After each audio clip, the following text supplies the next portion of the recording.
In questa nuova produzione non abbiamo una principessa di gelo. Non esiste la principessa e tutti il coro e le ballerine sono multipli della Turandot. Questo meccanismo che si crea nella mente di Turandot, diciamo, che secondo me è fatto di paure, perché sì, è crudele, taglia le teste ai principi, ma perché dalla paura? Perché si vuol proteggere, perché lei non sa cos'è amore. Infatti lei con la Liu comincia per la prima volta a capire leggermente cosa vuol dire amore. Tutti noi abbiamo le paure e tante volte creiamo davanti a noi un muro, come Turandot ha creato le 3 enigmi, per proteggersi. Però viene Calaf che porta l'amore, porta passione, viene Liu che porta amore assoluto e un coraggio che Turandot non abbia mai conosciuto, perché lei non è coraggiosa.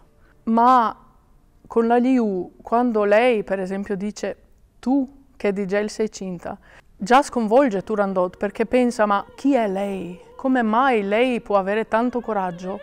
Come mai lei si può offrire per salvare Calaf?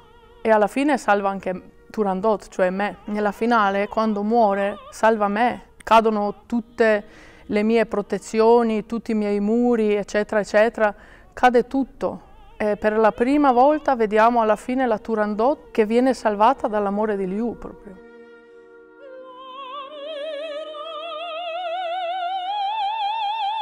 Questa produzione Liu ha una veste un po', diciamo, diversa dal solito. C'è una caratteristica assolutamente differente. Liu è il personaggio forse più salvifico di tutta l'opera. È il personaggio che decide di sacrificarsi per salvare tutti gli altri personaggi che sono presenti nell'opera. Quindi sicuramente è una grande forza d'animo.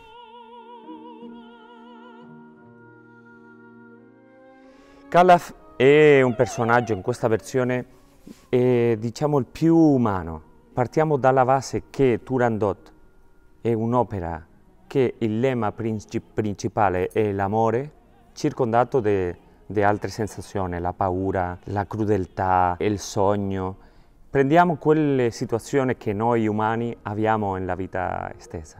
Questa proposta di allestimento di Stefano Pola non è il trovare gli enigmi, è proprio tomare una decisione e trova poi le situazioni vissute con Liu, perciò ha deciso di tomare una decisione di arrivare a questo finale scelto per il fascino che ha in questa immagine eterea di Turandot.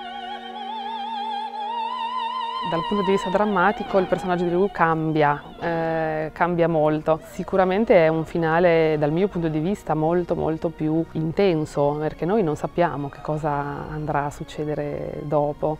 Quello che sappiamo è che Liu ha una sorta di morte alla fine del primo atto, finta vera morte, perché poi alla fine lei risuscita. Tutto quello che accade dopo è quello che si verifica nel suo pensiero, nella sua mente, quello che viene creato da tutti i pensieri che in quel momento ha Liu è un'astrazione mentale, un'astrazione di pensiero.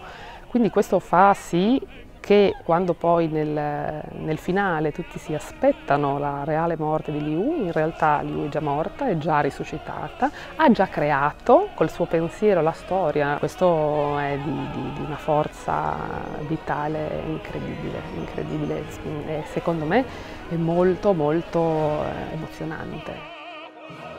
Qui in questa produzione io comincio subito la scena con il coro, perché siamo tutti multipli, siamo tutti vestiti uguali e non si capisce chi è la vera Turandot. Allora in questa produzione le Turandot devono fare le labiali del coro, cioè io devo cantare tutta la parte del coro, perciò non si deve capire. E infatti il personaggio comincia subito. Quando l'opera comincia faccio parte del coro, perciò sono lì, anche se senza voce, con il viso, con l'espressione, con gli occhi, che se ci sono, se c'è il personaggio, arrivano in ultima fila della sala, secondo me.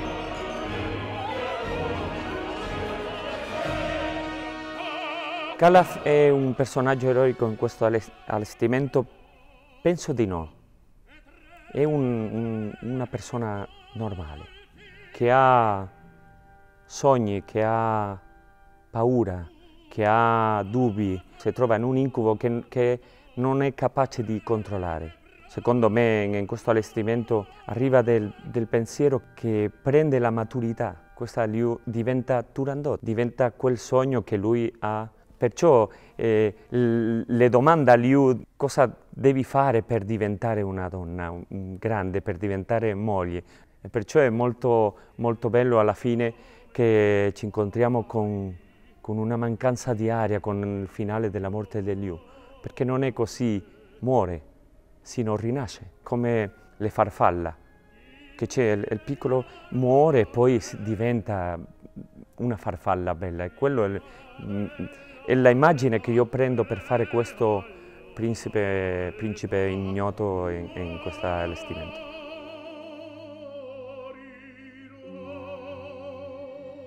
La magia delle melodie di Puccini è spesso e volentieri riconoscibile, no? C'è sempre un elemento emotivo e commovente, no? Di fondo. Si tratta in realtà, adesso dico due arie, in realtà ce ne sono tre, tanto amore segreto, insomma, con la difficoltà che ha la definirei un'aria. Sono due molto dolci, veramente di una commozione incredibile, dove si trasmette questo senso di dolcezza, di sensibilità, ma anche comunque, no, di decisione, no, in quello che viene detto da Liu.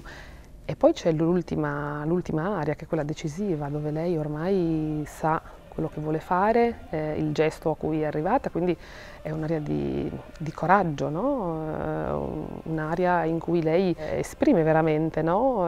La drammaticità del momento, assolutamente pucciniano in questo. No? La difficoltà della Turandot, secondo me, è proprio in questi passaggi dove la voce deve essere tagliente, ma deve essere sul fiato, secondo me. Tanti dicono deve essere principessa di gelo per lo squillo, per la voce tagliente, ma per me è importante anche che sia tutta cantata sul fiato. Per me l'aria è un racconto della sua Ava e che questa cosa non succederà mai a Turandot. Lei non permetterà mai che questo succeda a lei. E se noi vediamo la scrittura, quando parla della sua Ava, è sempre in piano, pianissimo. Così mostra anche delle sfumature di dolcezza, magari dolcezza falsa, no? Per convincere, ma c'è la dolcezza anche in Turandot, secondo me. E bisogna evidenziare questa cosa, anche come è stata scritta da Puccini.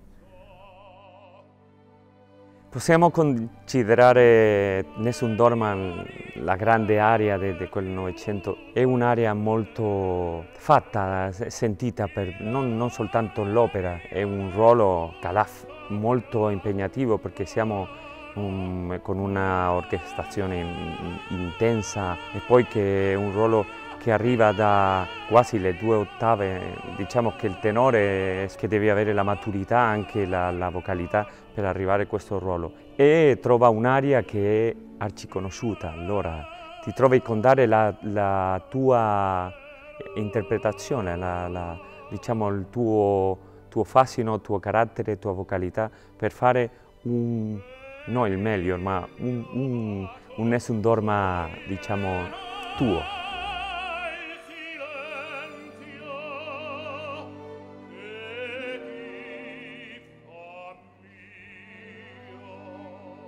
La visione di questo spettacolo è proprio la creazione di questo tipo di personaggio, duro o meno che sia, da parte dei due altri Calaf e Liu. Sono loro che creano la più o meno durezza di Turandot. E devo dire anche che dal punto di vista musicale queste pagine che si affievoliscono, no? Poco per volta, hanno veramente un effetto magico. Tutti i personaggi sono allo stesso tempo presenti sulla scena, tutti si guardano sempre intensamente. Questo è il lavoro che abbiamo fatto per tutto questo tempo, che forse è stato il lavoro più difficile, più lungo. Non è semplice, ma è magico.